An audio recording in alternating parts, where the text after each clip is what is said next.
There really is nothing like being out in the garden and doing a little planting, prepping the soil and getting your fingers dirty. Just is always relaxing and enjoyable. Even if you have a few rocks out in the garden, which even after all these years we still get a few rocks in there. Today we're going to be planting some carrots, and prepared the soil last fall by adding a lot of organic matter, a little bit of fertilizer, tilled that all in, and then just last night went through it with the tiller again, just loosened the soil up, got it all fluffy, and got that little bit of organic matter that hadn't decomposed over the winter, got that worked into the soil. And so I'm just preparing to plant some carrots. So we're going to plant carrots. I like to take my rake, get my row all kind of raked out and smooth so that we can plant those carrots. And that's all it takes, is just a nice smooth planting bed that's ready to plant. At this point, I like to put a little bit of fertilizer in, and so a little fertilizer for that carrot to really help it get that root system established and get it going once it starts to germinate. And the Natural Guard Organic Plant Starter is an excellent fertilizer. It's all natural, it's OMRI certified, has a lot of beneficial microbes and bacteria, mycorrhiza and archaea included in with the natural fertilizers to help release that nutrient, help the plants get established quicker, develop a root system much faster, and it just helps it create that microscopic root hair with the mycorrhiza. It'll go out in search of water and nutrient and just make your plants grow like crazy and produce what you want, which with the carrots is hopefully carrots. So what we want to do is put that fertilizer down first. And we're going to just like sprinkle that over the area, and then we're going to work it in really lightly. It's a nice uniform granule, this fertilizer, and what's great about it is that you can put it right in the row with the seeds when you plant. So just a light sprinkle, usually about, I'd say about a cup for a 10-foot row, but we're doing a wider row here, and so I'm going to sprinkle it through this whole area where we're going to plant those carrots. Then I like to kind of work it into the soil a little bit with the rake again.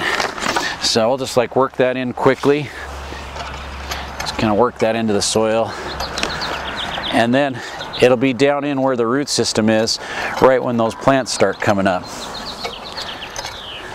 All right, get that fertilizer worked into the soil there. Got that starter fertilizer worked into the soil, and once we get that worked in, then we can put our carrots in. I brought two different varieties. I brought the rainbow carrots, and the rainbow carrots are a combination of orange, yellow, white, red, and purple carrots, and they're just a lot of fun to grow. So when you pick them, it's almost like a surprise, because you never know what's going to come up. But the rainbow carrots are great. I really like the sweet ingot carrots also, and long, cylindrical in shape, probably the sweetest carrot that we've ever grown. That ingot's wonderful. But let's plant the ingot and pop that open. Now I like to have the seeds, you don't want them too close, but carrots are difficult to get to germinate sometimes. And so as we sprinkle those out, we'll try and get a seed or two every inch if possible. And like I said, I like to have kind of a wider row of carrots, and then if they come up nice and thick, then we'll have to thin those out.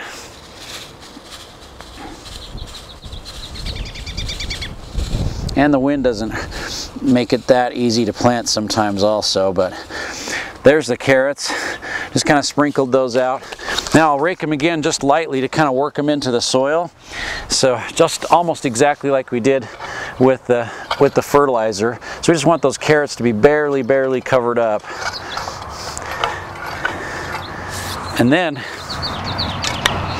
I like to cover them up with a little something to help hold the moisture, because the carrots, they're difficult to get to germinate. You almost got to keep them wet all the time. And so we use a little bit of coconut coir, and this coconut coir is the exterior of the coconut husk, and they've shredded it all up, and it's a wonderful soil amendment. Helps your soil retain moisture, loosens up and lightens up clay soil, but it's really amazing at how much moisture it'll hold, and it holds that moisture for a long time, doesn't dry out very quickly. So you take a brick like this and you throw it in a gallon of water, and this brick will just hydrate up that water. It'll just absorb it all.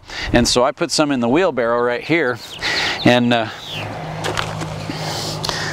that's what it looks like when it gets hydrated up. And it's a perfect amendment to cover up those carrots with, because it holds that moisture so well. It's better even than peat moss, and a lot better than most compost because of its ability to hold moisture. And then it doesn't break down really quickly over time. So we're going to take this. I put a bunch of bricks in here and about 9 gallons of water, and we can use that to cover up, just to cover up those carrots and help that soil retain the moisture right where we put those down. There's nothing like a little bit of mulch to cover up those carrots, to get them to hold that water as we start trying to get those to germinate. So we'll spread that over our soil, kind of pack it in there. What I like to do is, once I get the carrots down, get the mulch on top of it, I like to step on them just a little bit. So once I get that compost all the way through the area where we planted the carrots, I'll just go through and just kind of step on them lightly, and just to get that soil to compact down. And then it's going to stay in place a lot better. The wind won't blow it around. Kind of mashes the carrots down into the soil, down into those grooves that we dug with the rake. And it's going to keep them in place, and then when we water it, then that won't wash away. So we can use a watering can to water, we can use a soaker hose. I'll end up setting up my soaker hose, but we can use that water with the coconut core down there. It's amazing how much moisture it's going to hold, and those carrots are going to germinate so much better because that coconut core is there to hold that moisture. We'll set up our soaker hose. It'll go right down the center of those carrots, and when we water, I'll water for about 3 or 4 hours, and it will saturate that whole seed bed area and keep those carrots nice and moist. During the summer, I'm only going to be watering really about once a week to keep the carrots happy. We'll do a good deep soak where the roots can go down and find that water, and the carrots will do amazing. So easy to plant those carrots. Critical that we get them a little bit of fertilizer to get things started. Water them with a little kangaroos or mycorrhiza to get those going, and the coconut core over the top, and we're ready to enjoy carrots all summer long.